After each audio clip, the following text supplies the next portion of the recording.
예수님의 십자가는 인류 역사상 최고의 사건입니다. 예수님이 마지막 유월절에 예루살렘에 입성한 사건, 더없이 중요한 사건입니다. 우리는 중요한 순간에 예식을 거행을 하는데 예수님의 예루살렘 입성식, 아주 초라하고 단순하고 평범한 것이었습니다. 첫째, 준비 없이 갑작스럽게 이루어졌습니다. 즉석에서 준비가 되었어요. 예수님이 제자들과 함께 예루살렘 바로 앞에 있는 감람산이라는 산이 있는데 그 산에 있는 한 동네, 벳바게라는 동네에 도착을 했습니다. 그곳에서 갑자기 두 제자들을 향하여 나귀를 몰고 와라 명령을 하시는 거예요. 예수님은 이 땅의 영광에 대해서 별 관심이 없고 예수님은 저 세상의 영원한 영광을 원하십니다. 둘째로 초라합니다. 나귀와 또 그 새끼를 가져오라. 그러면 준비가 끝나는 거예요. 말은 귀족이나 왕이나 군대가 사용하는 것이고 예수님은 비천한 신분이라서 또 예수님은 가난하기 때문에 평민들처럼 나귀를 타셨습니다. 나귀를 가져와라. 세 번째, 남의 소유를 빌렸습니다. 예수님은 자신의 소유가 없었어요. 머리 들 곳조차 없었어요. 자신의 소유가 아닌 남의 소유를 빌어서 예루살렘 성에 입성을 했습니다. 나귀조차 갖지 않으셨어요. 이제 이 나귀를 빌리기 위해서 제자들을 보냅니다. 맞은편 마을로 가서 나귀와 나귀 새끼가 함께 놓여 있으면 그 두 마리를 끌고 와라. 근데 주인이 당신들 왜 내 나귀들을 갖고 가시오? 물어보면 주님이 쓰시겠다 하라. 이렇게 대답을 하고 쓰자마자 쓰고 나서 금방 돌려줄게. 이렇게 대답을 하라고 했습니다. 근데 왜 나귀가 필요하지? 나귀와 나귀 새끼 두 마리를 몰고 오라고 했을까요? 예수님은 이 두 마리 중에 무엇을 타실까요? 나귀를 타실까요? 나귀 새끼를 타실까요? 예수님은 나귀 새끼를 타십니다. 그리고 이 나귀는 아직 짐을 실어본 적이 한 번도 없는 나귀, 사람을 한 번도 태워본 적이 없는 나귀이기 때문에 사람이 타려고 하면 놀라서 도망칠 수가 있어요. 그래서 어미 나귀가 옆에 함께 있으면 이 어린 나귀는 안정감을 얻어서 예수님을 태울 수가 있는 것입니다. 그래서 두 마리를 가져오라고 하는 거예요. 그래서 굳이 예수님이 나귀 새끼를 몰고 와라, 두 마리 어미와 함께 하라, 이것이 이유가 우리가 이제 이해할 수가 있게 되는 것입니다. 오늘 본문 5절은 우리에게 말합니다. 시온 딸에게 이르기를 내 왕이 내게 임하시나니 그는 겸손하여 나귀 곧 멍에 매는 짐승의 새끼를 탔도다 하라 하였느니라. 나귀 새끼를 탔어요. 예수님은 요한복음에 의하면 로고스가 말씀이 육신이 되신 분이에요. 존재론적으로 예수님은 말씀이 육신이 되신 분이에요. 그러나 이걸 존재론적으로 볼 것이 아니고 예수님의 삶으로 이해해도 되는 거예요. 예수님은 말씀이 삶이 되신 분. 예수님은 말씀을 몸으로 그대로 사신 분, 그대로 이루면서 살고 그대로 복종하면서 사신 분. 얼마나 은혜롭습니까? 이런 분이에요. 예수님은 선지자의 말씀을 당신의 삶으로 예언의 말씀을 성취하면서 사셨어요. 줄곧 그렇게 사셨죠. 이번에도 마찬가지입니다. 예수님 평상시에 나귀를 탔을까요? 안 탔을까요? 예수님은 평상시에도 나귀를 안 탔어요. 줄곧 걸어 다니셨어요. 그러던 예수님이 벳바게에 딱 도착하자마자 제자들을 향하여 어린 나귀와 어미 나귀를 가져와라 명령을 하는 거예요. 왜요? 말씀대로 살기 위해서. 평상시에는 나귀를 안 타셔도 되지만 이제 마지막 예루살렘 입성을 하실 때 말씀을 이루어야 되는데 스가랴 9장 9절에 평화의 왕은 나귀 새끼를 타고 오신다는 말씀을 이루기 위해서 제자들을 향하여 나귀를 가져와라 이렇게 명령을 하신 거예요. 세상의 왕들은 말을 타고 마차를 탑니다. 그러나 예수님은 섬기는 자로서 겸손의 왕으로 그것도 나귀 새끼를 타시는 분입니다. 마태복음 20장 28절은 말합니다. 함께 읽을까요? 시작. 인자가 온 것은 섬김을 받으려 함이 아니라 도리어 섬기려 하고 자기 목숨을 많은 사람의 대속물로 주려 함이니라. 그렇습니다. 예수님은 섬기러 오신 분이에요. 겸손한 분이에요. 온유한 분이에요. 구원을 목적으로 오신 분이에요. 그래서 예수님은 낮아지셔도 괜찮고 가장 큰 모욕을 당하고 경멸을 당하여도 예수님은 온유하게 참으실 수 있는 분입니다. 예수님의 통치는 온유하여서 백성들을 희생시키는 그런 통치가 아니라 당신을 희생하는 예수님의 통치입니다. 예수님의 외모는 이사야의 예언처럼 초라하기 그지없어요. 흠모할 만한 아름다운 모습이 전혀 없어요. 예수님은 강한 권력을 나타내지도 않으시고 봉사하기 위해 오셨고, 또 예수님은 전쟁에 필요한 말이 아니라 짐을 싣기 위해 창조된 나귀를 타고 오셨습니다. 시온의 왕 예수, 평화의 왕 예수는 말을 타고 지배하러 오신 분이 아니라 가장 느리고 연약하고 어린 나귀 새끼를 타고, 그 나귀 새끼 중에서도 이제 막 자라서 겨우 처음 사람을 태울 수 있는, 겨우 처음으로 짐을 실을 수 있는 약한 나귀 중에서도 가장 약한 나귀를 타고 이 세상에 오셨던 것입니다. 예루살렘 성에 입성하셨던 것입니다. 예수님은 말씀을 이루기 위해 오셨기 때문에 그의 행동 하나하나, 발걸음 하나하나, 말씀 한 말씀 한 말씀 허투루 하신 적이 없습니다. 그의 행동과 말이 언제나 하나님의 뜻과 예언의 말씀에 부합되도록 그렇게 하셨어요. 왜 그렇게 하셨나요? 왜 예수님이 예언의 말씀을 이루기를 위해서 그렇게 노력을 하셨나요? 예수님은 그냥 살으셔도 예언이 이루어집니다. 예수님의 존재가 원래 그런 분이에요. 그런데 예수님은 말씀을 의도적으로 읽으시고 말씀대로 살아가도록 아주 노력을 많이 하신 분이에요. 왜 그랬을까요? 우리가 예수님을 잘 믿도록 하기 위해서.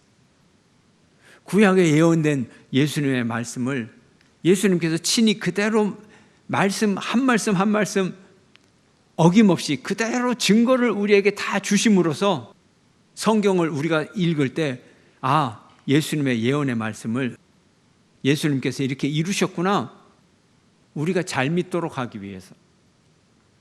예수님은 겸손하게 낮아지셔서 우리에게 당신을 증명해 보이는 것입니다. 우리가 잘 믿도록 도와주셨어요. 예수님은 말씀하십니다. 요한복음에 나의 계명을 가지고 지키는 자라야 나를 사랑하는 자니, 나를 사랑하는 자는 내 아버지께 사랑을 받을 것이요 나도 그를 사랑하여 그에게 나를 나타내리라. 제자들은 끊임없이 세상적 욕망을 향해 걸어갑니다. 그러나 이와는 달리 예수님은 당신의 때를 아시고 당신의 길을 가셨습니다. 예수님의 길은 어떤 길인가요? 십자가의 죽음을 향하여 길을 가십니다. 예수님은 고난을 향해 예루살렘에 입성하십니다. 이제 제자들이 예수님에게 나귀와 나귀 새끼를 끌고 왔습니다. 그러나 그들은 안장조차 없었습니다. 그래서 황급히 제자들은 나귀 새끼 등에다가 자신의 옷을 벗어서 접어서 안장처럼 나귀 새끼 위에 등에 올려놨어요. 예수님이 그 위에 올라탔어요. 이제 예루살렘 성에 입성을 하십니다. 유대인의 명절 중에 가장 큰 명절 유월절에 수많은 사람들이 길을 가득 메우고 흙먼지를 날리며 걸어가고 있었습니다. 당시 예루살렘은 인구 3만 명의 인구인데 유월절 순례객은 20만 명이 그 예루살렘 성 안에 들어갑니다. 아주 길거리고 어디고 다 혼잡합니다. 사람들이 부글부글 바글바글 거립니다.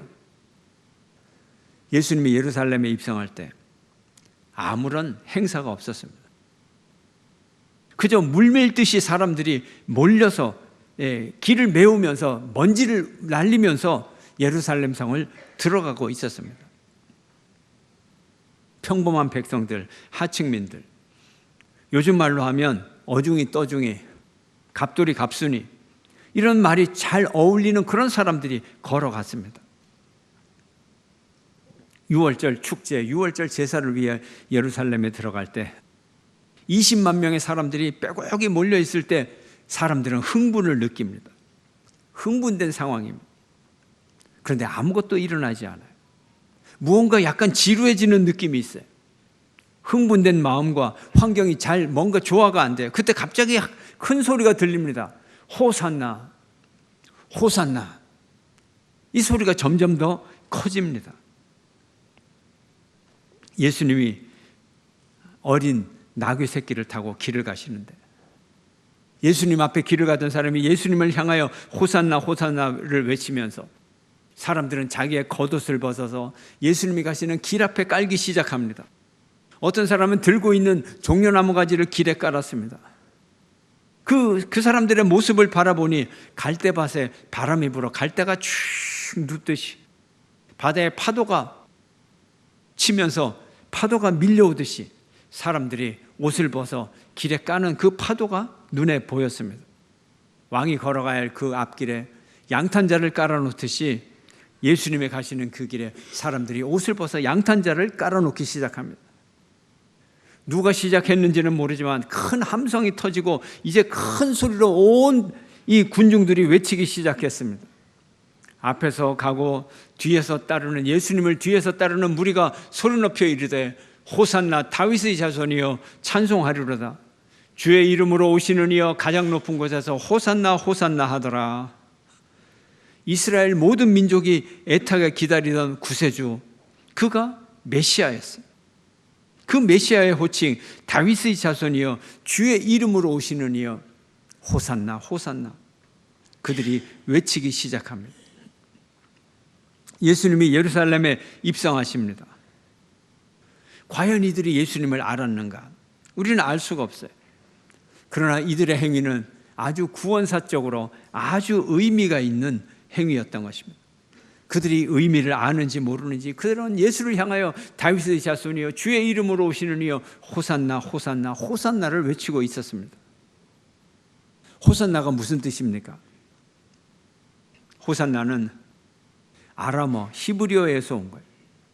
지금 나를 구원하소서. 구원하소서. 호세아 알아요? 여호수아 알아요? 예수 알아요? 다 호산나자. 호사야. 나 지금 주여 지금 나를 구원하소서. 지금 구원하소서. 구세주를 향한 외침인 것입니다. 주를 따르는 모든 무리들 뿐만이 아니라 심지어 어린아이들까지도 호산나 호산나 예수를 향하여 호산나 외쳤어요. 그 다음날 예수님이 성전에 들어갔는데 성전은 어린아이들이 예수님을 보더니 어저께를 기억하면서 호산나 호산나 큰 소리로 외치기 시작했습니다. 예수님 때문에 온 성이 요동을 쳤습니다. 10절에 보면 예수께서 예루살렘에 들어가시니 온 성이 소동하여 이르되 이는 누구냐 하거늘. 예루살렘이 소동했다 그래서 소동이 뭔 줄 아세요? 여러분, 땅이 흔들리는 거예요. 지진이 일어났다는 거예요. 뭐 때문에? 호산나는 그 외침 때문에. 예수님이 예루살렘 성에 오는 그 위대한 사건 때문에 땅이 흔들렸다는 거예요. 소동했다는 거예요. 예루살렘 성에 심상치 않은 기운이 맴돌고 있습니다. 많은 사람들이 갑자기 예민해졌어요. 군중 심리가 작동하기 시작했어요. 군중이라고 하는 건 작은 일에도 흥분하고 감정의 기복이 심한, 매우 커갔어요. 이제 예수님이 누구인가 초유의 관심사가 됐어요. 예수님이 가기만 하면 이 사람이 누구냐? 저 사람이 누구기에 메시아냐? 어떻게 호산나라고 우리가 부를 수가 있느냐? 실시간 검색어 랭킹 1위. 실시간 검색어 랭킹 1위였어요. 사람들이 만나기만 하면 예수님에 대해서 물었어요. 저 사람이 누구지? 인터넷에 이제 예수에 관한 글이 올라오기 시작합니다. 아, 그 예수는 오병이어를 일으킨 사람이야. 아, 그 예수는 칠병이어를 일으킨 사람이야. 아, 그 예수는 안진뱅이를 고쳤어. 아, 나병 환자를 고쳤지. 손 마른 자를 고쳤지. 다리 저는 자를 고쳤어. 중풍병자를 고쳤어. 예수에 대한 글들이 막 인터넷에 계속 올라오는 거예요. 아, 그리고 이 예루살렘 그 앞에 베단이라고 하는 조그마한 동네가 있잖아. 거기 나사로라는 사람이 살았는데 그 나사로가 죽었는데 저 예수라는 자가 와서 그 나사로를 살렸대. 젊은이들 대박. 아, 예수님이 인기 1위가 됐어요. 또 사람들이 정보를 올립니다. 어떻게 올려요? 나사렛에서 온 선지자 예수다. 또 이 정보가 올라갔어요. 지금까지의 수많은 정보들의 찬물을 다 끼얹는 정보예요. 이 말을 들은 유대인들은 생각을 했어요. 다 좋은데, 선지자 예수까지 좋은데 나사렛에서 나온, 그런데 나사렛에서 선지자가 나온다는 예언은 구약 성경에 단 한 군데도 없어. 나사렛에서 무슨 선한 것이 나온다는 말인가? 이 나사렛 출신이라는데 탁 발이 걸렸어요. 돌에 탁 넘어지기 시작하는. 이들이 가진 편견, 나사렛에서 무엇이 나오느냐, 이것이 장애가 되었던 거예요. 그러니 논쟁은 더 격화가 되는 거예요. 더 격화가 돼요. 아이들은 호산나 호산나 외치고 있죠. 전날 모든 사람들이 옷을 땅에 깔면서 예수를 향하여 호산나 호산나 외치고 열광을 했는데 오병이어 칠병이어 기적의 주인공, 죽은 사람도 살리고 그 예수가 나사렛 출신이다. 이제는 도저히 믿을 수가 없다. 논쟁이 격화될 수밖에 없는 거예요. 예수님은 이 마지막 예루살렘성 입성을 위하여 33년을 준비하셨어요. 하나님은 이 예수를 예루살렘성의 마지막으로 입성시키기 위해서 수천 년의 시간을 기다리셨어요. 사람들의 환호는 예수님의 본체의 영광에 비하면 멸시와 조롱에 가까운 행위입니다. 예수님의 본체는 누굽니까? 하나님이잖아요. 성자 하나님이잖아요. 근데 그 성자 하나님, 예수님의 영광스러운 본체가 그 보잘것없는 나귀 새끼를 타시고, 나귀 새끼 중에서도 가장 힘이 없어서 이제 겨우 사람을 처음 태우는, 비틀비틀거리고 가는 그 힘없는 나귀를 타고 오시는 그 예수님, 예수님을 조롱하는 것과 같죠. 마치 광대 노름을 보는 느낌이에요. 빅토르 위고가 쓴 파리의 노트르담, 이것을 애니메이션으로 만든 데를 보면 이 노트르담의 꼽주를 사람들이 왕으로 높이면서 그 왕으로 높이면서도 이 광대로 희롱하는 그런 축제 장면이 나옵니다. 묘한 거죠. 이게 왕인지 광대인지. 바로 예수님 본체는, 그 본질은 성자 예수님인 그 하나님이 보잘것없는 나귀를 타고 사람들의 환호 속에서 호산나 호산나 외침 속에서 입성을 하고 있습니다. 그러나 사람들은 자신들이 뭘 하는지도 모르고 예수가 본질적으로 누군지도 아직 아무것도 모르는 상태에서 광대 노름을 하고 있는 것입니다. 이것이 조롱 아닙니까, 여러분? 이것이 하나님을 향한 멸시 아닙니까? 예수님은 예루살렘 성에 입성하시면서 이미 조롱의 길, 멸시의 길을 걸어가기 시작하셨던 것입니다. 6월절에 나귀를 타시고 많은 사람들의 환영을 받았기 때문에, 그리고 예루살렘에 입성하셨기 때문에 이제 하나님의 구원사의, 구속사의 시계는 찰칵찰칵찰칵 긴박하게 조금도 멈춤 없이 하나님의 구원의 시간은 시작이 되고 진행이 될 것입니다. 이제 예수님은 역사의 무대에 크게 떠오르셨어요. 부각이 되셨어요. 숨을 수가 없어요. 이제 예수님에게 남은 길은 정치의 희생물이 되는 희생자의 길, 그 길밖에 남지 않았던 것입니다.